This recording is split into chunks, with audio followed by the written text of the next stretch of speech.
స్తోత్రాలండి. అయ్యగారికి, అమ్మగారికి, రానుబాబుకి, ఇంకా పెద్దలకి, తోటి సహోదరులకు అందరూ నాకు హృదయపూర్వక వందనాలండి. నాకు ప్రతి సంవత్సరం దేవుడు బాగానే కాపాడుతూ వచ్చాడండి. నేను ఎప్పుడు కూడా దేవునికి నేను కృతజ్ఞతలు ఎప్పుడు ఉంటాను. నేను ఎన్నో కష్టాలు, ఎన్నో బాధలు, ఎన్నో సమస్యలతో ఉన్న నా జీవితానికి దేవుడు ఎలాగ పైకి తీసుకొని వచ్చారండి. నేను చిన్నప్పుడు నా పిల్లలు అయ్యగారు చదివించారు, పెద్ద చేశారు, బాగు చేశారు. ప్రతి ఒక్క విషయం కూడా నేను ఈ విధంగా తయారైనంటే నాకు నిజంగా నాకు పాస్టర్ గారే నాకు ఎంతో చక్కగా చూసేవారు. ప్రతి ఒక్క కష్టాల్లో కాపాడుకుంటూ వచ్చేవారు. నాకు వ్యాపారం లేదండి అంటే అయ్యగారే సహాయం చేసేవారు. పిల్లలకు బస్సు పాస్ లేదన్నా అయ్యగారే నాకు సహాయం చేసేవారు. మా ఇల్లు కట్టడానికి కూడా అయ్యగారే సహాయం చేశారు. ఈ ఒక్క విషయం కాదు, చదువులు బుక్స్గా పిల్లలు బీఈడి వరకు చదివేవారు కూడా అయ్యగారే నాకు సహాయం చేశారండి.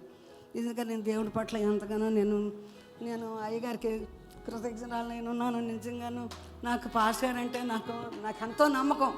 అతను ఏ విషయం నాకు చెప్పిన, అమ్మ నువ్వు కరెంట్ వేసుకుంటావమ్మా, ఈ సంవత్సరం కరెంట్ వేసుకుంటావంటే అలాగే కరెంట్ వచ్చింది. మేడ కడతావమ్మా అన్నారు, మేడ కట్టాను. పిల్లలకి పెళ్ళిళ్ళు చేస్తావమ్మా, 3 పిల్లలు పెళ్ళిళ్ళు చేశాను. ఇంకా 2-3 పిల్లలు ఉన్నారు, వాళ్ళ విషయం మీరు ప్రార్థన చేయండి. కొంచెం ఎన్నో ఆటంకాలు నాకు ఎదురుగా వస్తున్నాయి, అవి లేకుండా చక్కగా పిల్లలకి పెళ్ళి అయిపోయి దేవుడు తప్పకుండా నన్ను కాపాడాలని మీ అనుదిన ప్రార్థనలో నన్ను జ్ఞాపకం చేసుకోమని అడుగుతున్నానండి. నాకు కొంచెం సంవత్సరం కొద్దిగా నీరసంగా ఉన్నాను, ఎందుకంటే నా వయసు ఇంకా 3 తరాలు ఎత్తాను, ఇంకా ఉండాలంటే కష్టం కదా. అందుకని మీరు అందరూ ఏం చేస్తారు, నా కోసం, నా ఆరోగ్యం కోసం, నా వ్యాపారం చిన్నది అయినా పెద్ద చేస్తున్నాడు. అలాగే ఉన్న దేవుడికి చిన్న ప్రార్థన చేసుకున్నాను.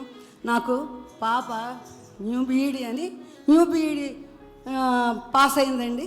పాస్ అయితే దేవుడికి 10,000 చందా ఇస్తానని ఆ రోజు మొక్కుబడి చేసుకున్నాను. నేను మే నెలలో నేను తప్పకుండా 10,000 తెచ్చి నేను దేవుడికి ఇస్తాను. నా ప్రార్థన ఇచ్చిన ప్రార్థన దేవుడు